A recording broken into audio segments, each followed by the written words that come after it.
जय श्रीमन्नारायण। हामीहरू गुरु परम्पराका केही श्लोकहरू पाठ गर्ने क्रममा छौँ। श्रीमती रामानुजाय नमः। श्रीशैलेशदयापात्रं धीभक्त्यादिगुणार्णवं यतीन्द्रप्रवणं वन्दे रम्यजामातरं मुनिं। लक्ष्मीनाथसमारम्भां नाथयामुनमध्यमाम् अस्मदाचार्यपर्यन्तां वन्दे गुरुपरम्पराम्। यो नित्यमच्युतपदाम्बुजयुग्मरुग्म व्यामोहतस्तदितराणि तृणाय मेने अस्मद्गुरोर्भगवतोऽस्य दयैकसिन्धोः रामानुजस्य चरणौ शरणं प्रपद्ये।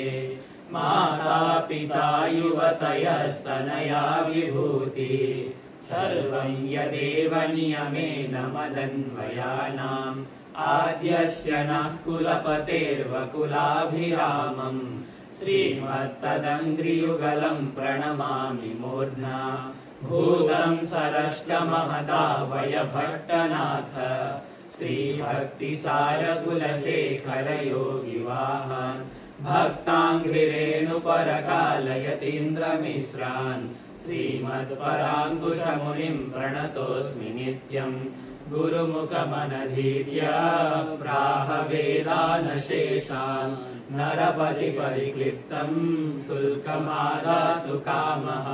श्वशुरममरवन्द्यं रङ्गनाथस्य साक्षात् द्विजकुलतिलकं तं विष्णुचित्तं नमामि।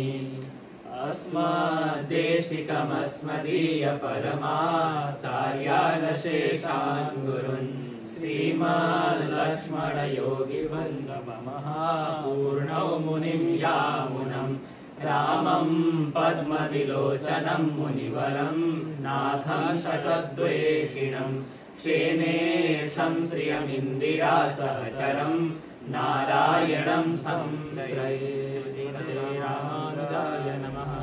स्वामीजीहरूलाई धेरै धेरै धन्यवाद। सुन्दर पाठ गरिदिनु भयो। सुन्दर हामीहरूले पनि छायाङ्कन गर्न सक्यौँ। हजुरहरूले पनि पाठ गर्दाखेरि हजुरहरूले पनि भन्दा पाठ गर्न पनि सक्नुहुन्छ। स्क्रिनमा लेखिएको छ, छेउछेउमा हेरेर हजुरहरूले पनि पाठ गर्न सक्नुहुन्छ। श्रीमन्नारायण।